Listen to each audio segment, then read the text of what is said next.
আসসালামু আলাইকুম ভিউয়ার্স, কেমন আছেন সবাই? নিশ্চয় ভালো আছেন। সকালবেলা উঠে ছাদ বাগানে গেলাম। ছাদ বাগান থেকে এই যে করলা নিয়ে আসলাম ছিঁড়ে, এই যে কেটে ধুয়ে এই যে ভাজি করতে দিয়েছি। আরও এই যে শাক তুলে নিয়ে আসছি, শাকগুলোও কেটে নিয়েছি, এখন ধোয়া হয়নি, ধুয়ে এটাও ভাজি করবো। আর রান্না করবো এই যে প্রেশার কুকার একটা সবজি, কয়েক রকমের সবজি আছে এখানে, ঘরে যা যা ছিল সব রকমের সবজিগুলো দিয়ে একটা সবজি রান্না করব। তো এটা প্রেশার কুকারে দেবো, একটা ইলিশ মাছের মাথার ভিতরে দিয়ে একসঙ্গে সিদ্ধ করে নেব। এই তো আমার করলা ভাজি হয়ে গিয়েছে, আমি নামিয়ে নিয়েছি।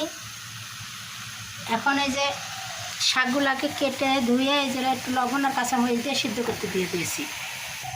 আর এই যে প্রেশার কুকারে যে সবজিটা সিদ্ধ করতে দিয়েছিলাম সেটা সিদ্ধ হয়ে গেছে, এখন ফোড়ন দিয়ে দেবো।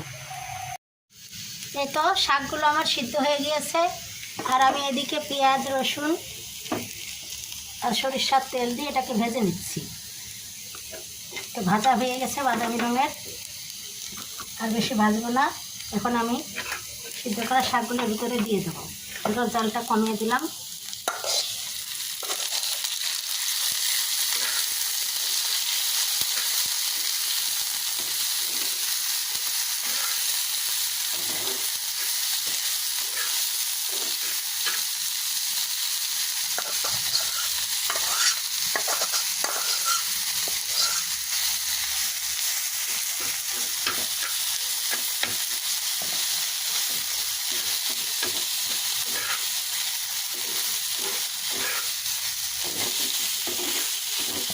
একটু পেঁয়াজ বেশি করে দিলাম, খেতে ভালো লাগবে। অল্প শাক, এগুলো টাটকা শাক, তুলে এরকম করে ভাজি করলে খাওয়ার স্বাদই আলাদা।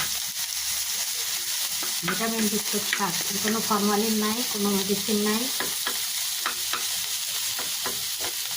কোনো রাসায়নিক সার দেওয়া নাই।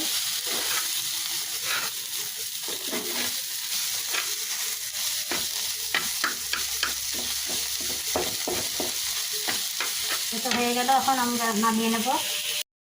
সবজিটা সিদ্ধ করা হয়ে গেছে, ফোড়ন দিয়ে দিচ্ছি। এখানে পেঁয়াজ আর রসুন আর একটু আস্ত জিরা দিয়ে ভেজে নিয়েছি। এখন এই যে সবজিটাও দিয়ে দিচ্ছি।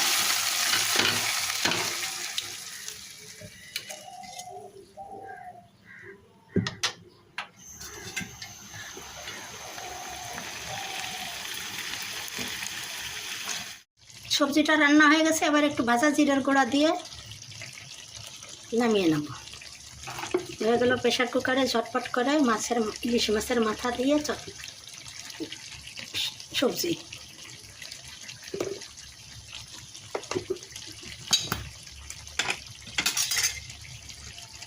একটু মিশিয়ে দেবো হালকা করে।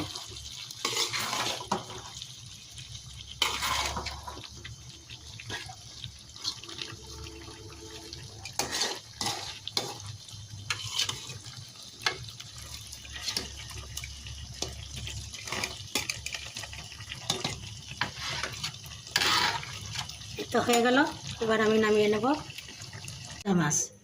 পাবদা মাছের চচ্চড়ি করব, তাই এখানে আমি মাছকে কেটে ধুয়ে সব কিছু মশলা, এই যে বাটা মশলা, পেঁয়াজ রসুন, তারপরে এই যে তেজপাতা, হলুদ লবণ, আর এই যে কাঁচামরিচ একটা, খুব কম ঝাল, আর এর সাথে দিয়ে দেবো একটু সরিষার তেল।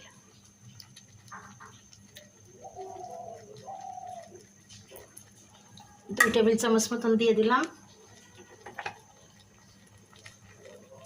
যেটাকে ভালোভাবে একটু মাখিয়ে নিতে হবে, হাত দিয়ে মাখালেও হয়। তো আমি সমস্ত মশলা দিয়ে মাছগুলো মাখিয়ে এবারে যে পানি দিয়ে দিয়েছি।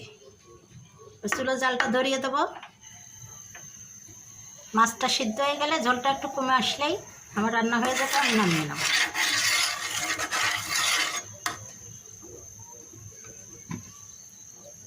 এই তো পেঁয়াজ, আমার এই যে পাবদা মাছের ঝোল তৈরি হয়ে গেছে। দেখুন এই যে ঝোলটা শুকিয়ে আসছে, এখন আমি নামিয়ে নেব। এভাবে রান্না করলে খেতে খুব ভালো লাগে। তো আশা করি আজকের আমার রেসিপিগুলো আপনাদের ভালো লেগেছে। আর যদি ভালো লেগে থাকে তাহলে অবশ্যই আপনারা আমার চ্যানেলকে লাইক, কমেন্ট, শেয়ার ও সাবস্ক্রাইব করে আমার পাশে থাকবেন। আজকের মতো বিদায় নিচ্ছি, আল্লাহ হাফেজ। ভিউয়ার্স, এখন আমি রান্না করব এখানে পেঁপে আর ডাল। তো পেঁপেগুলোকে এভাবে কেটে নিয়েছি, আর তার সঙ্গে মুসুরির ডাল হাফ কাপ মতো দিয়েছি। যখন পেঁপে একঘেয়েমি খেতে খেতে ভালো না লাগবে তখন যদি এইভাবে ডাল দিয়ে রান্না করা যায় খেতে কিন্তু খুবই ভালোই লাগে। তো রুটির সঙ্গে ভাতের সঙ্গে সব কিছুর সঙ্গে রান্না করে খেতে ভালো লাগবে। তো এখানে আমি হলুদ দিয়ে দিয়েছি, বাটা মশলা আদা রসুন ধনিয়া জিরা সব কিছু মিলিয়ে বাটা 2 চা চামচ, লবণ 1 চা চামচ, হলুদ হাফ চা চামচ, মরিচের গুঁড়া হাফ চা চামচ, আর কাঁচা মরিচ 2-1টা দিতে হবে। এখন ঝাল যে যেরকম খায় সেইভাবে দিবেন। আর এখানে আমি তেজপাতা লবঙ্গ আদ এলাচ দারচিনি এটা কিছুটা দিয়ে দিয়েছি।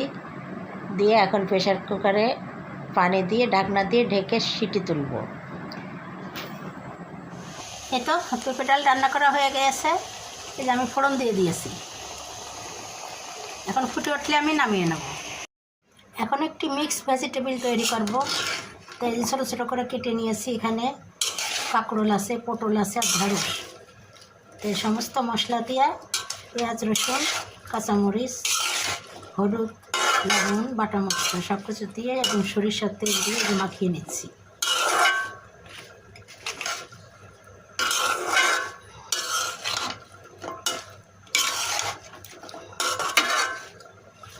ভালোভাবে মিশিয়ে দিলাম। এবার পানি দিয়ে দেবো সিদ্ধ হওয়ার জন্য। পানিটা শুকিয়ে দিলেই হয়ে যাবে আমার সবজিটা।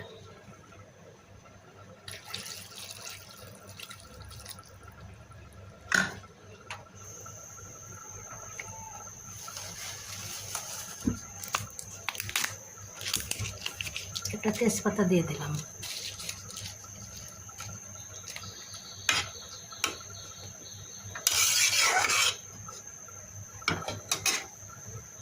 রান্না হয়ে গেলে ফিরে আসছি। পেঁপে দিয়ে কবুতরের মাংসের ঝোল করলাম।